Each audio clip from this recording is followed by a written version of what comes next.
आधीच खूप टेन्शन मध्ये आहे. तिला वाईट वाटेल, त्रास होईल असं काहीही बोलू नका हा तिला, प्लीज.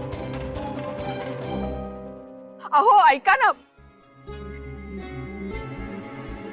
दिव्या, तुलाही कळत नाही का ग? यांच्या समोर हे सगळं सांगायची काय गरज होती तुला? तुला माहितीये ना यांचा स्वभाव किती तापट आहे ते.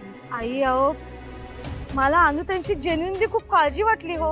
अगं बाई, तसं उन्हातानात कसं सायकल चालवणार? त्यांच्या काळजीपोटीच मी. का एवढी जर काळजी असती ना तिची तर हे सगळं तू आधी आम्हाला सांगितलं असतंस, मला आणि मंदारला. यांच्या समोर हा सगळा विषय काढायची काय गरज होती तुला? हे बरं आहे तुमचं. नाही म्हणजे मी तुमच्या मुलीची काळजी करायची आणि तुम्ही मलाच वर बोलायचं. मला सतत ओरडण्यापेक्षा ना तुमची मुलगी असं एवढे सगळे पैसे आता कसं मॅनेज करेल याचा जरा विचार करा. इट्स मला बोलायचं. तू सांगायची गरज नाही. हो.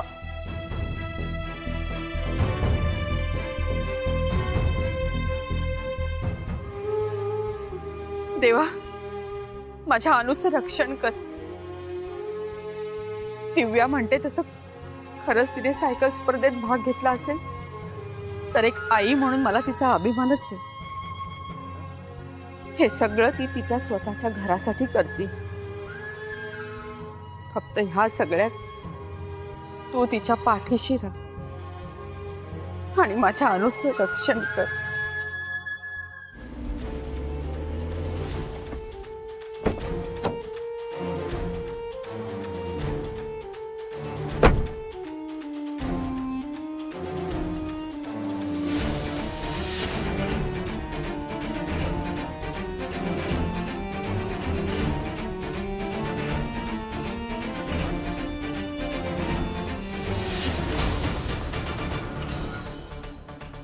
ताई, हो.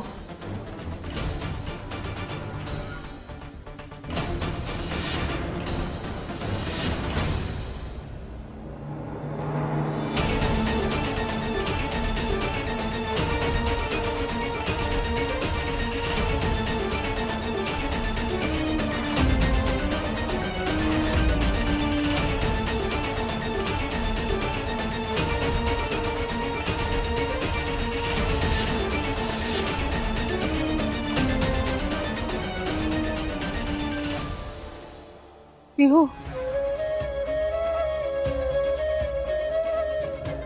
आई काय झालं? बाबा. हा? अगं तुझे आजोबा.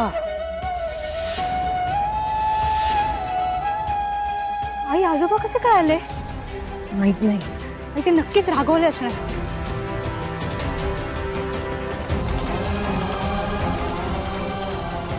बाबा, काय चाललंय तुझं? बाबा तुम्ही इकडे काय करताय? त्या थर्ड क्लास माणसाने तुझी काय अवस्था केली ते बघायला आलो होतो. काय चाललंय? प्लीज उतर उतर सायकलवरून. आता थांबव ना हे सगळं. हवं तर मी देतो ना तुला 2 लाख रुपये. वेशीवर नको ना टांगूस बापाची अब्रू. उतर खाली. नाही बाबा, आता प्रश्न फक्त माझा आणि अविनाशचा नाही, माझ्या कुटुंबावर संकट आहे आणि यातून मलाच मार्ग काढायचे. त्यामुळे तुम्ही प्लीज बाजूला व्हा. मूर्खपणा करू नकोस. स्वतःचा नाही निदान बापाचा तर विचार करा. लोक काय म्हणतील.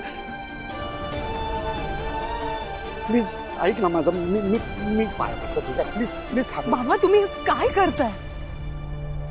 उलट तुम्हाला माझा अभिमान वाटायला हवा की मी कोणाच्याही समोर हात न पसरवता तिच्या कुटुंबासाठी लढते. बाबा काही करून मला हे पैसे कमवायचे नाही का? तुम्हाला माझा अभिमान वाटत? आणि तुझा तो भिकारडा नवरा तुला हे असलं काम करायला सांगून घरात आडवा पडला असेल ना तांगड्यापासून. बाबा आत्ता तरी असं बोलू नका. तुम्हाला माहिती अविनाशची काय परिस्थिती आहे आता. आत्ताच हॉस्पिटल मधून आले ते. नाही बरं वाटत येते ना. अजूनही पूर्ण बरे झाले नाही. मीच त्यांना सांगितलं तुम्ही घरी थांबा, नाहीतर त्यांनी मला इथे पाठवलंच नसतं. बाबा अविनाश बद्दल एक शब्दही ऐकून घेणार नाहीये मी. बघितलंस अजूनही त्याचीच बाजू घेतेस तू. हो आणि त्यांचीच बाजू घेणार मी बाबा, कायम घेणार. कुणी काही बोललेलं मी ऐकून घेणार नाही, कारण नवरा आहे तो माझा. मग त्या सगळ्यांमध्ये तुम्हीही आलात तरी चालेल. कुणीही माझ्या नवऱ्याबद्दल काही नाही बोलू शकत. बाबा तुम्ही जा इथून. जा कर काय करायचं ते कर. पण एक लक्षात ठेव, एक ना एक दिवस तुझ्या लक्षात येईल की त्या थर्ड क्लास माणसाची लग्न करून तू किती मोठी चूक केली असती.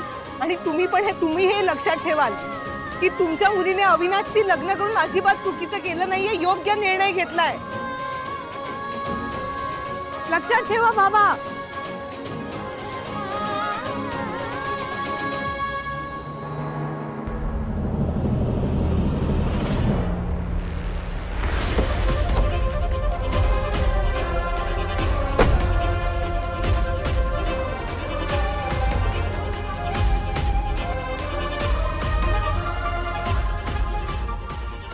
आई आई काय झालं? आजोबा काय म्हणाले? खूप चिडले माझे. आई ऑफकोर्स ते चिडणार, पण तू आता आजोबांना काय वाटेल याच्याकडे लक्ष देऊ नकोस. आपल्याला काही करून ही स्पर्धा जिंकायची. तू सायकल चालवण्यावर फोकस कर. हो बाळा, मी नाही थांबणार. नाही थांबणार मी.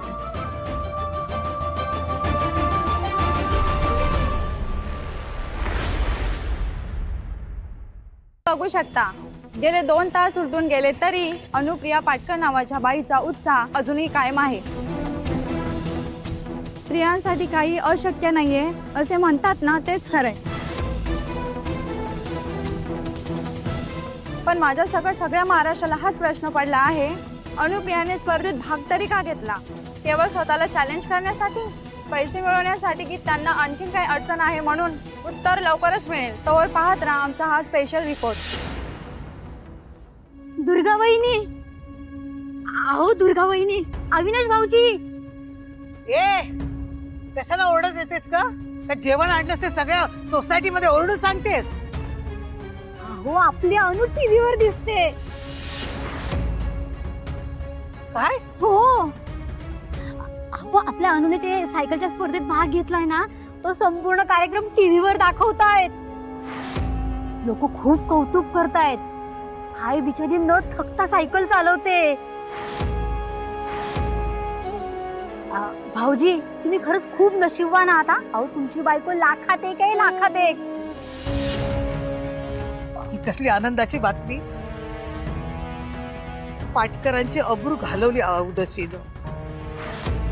वाटलं होतं इथल्या इथे चर्चा होईल, त्यासाठी मनाची तयारी पण केली होती मी. पण आता टीव्हीवर दिसतेय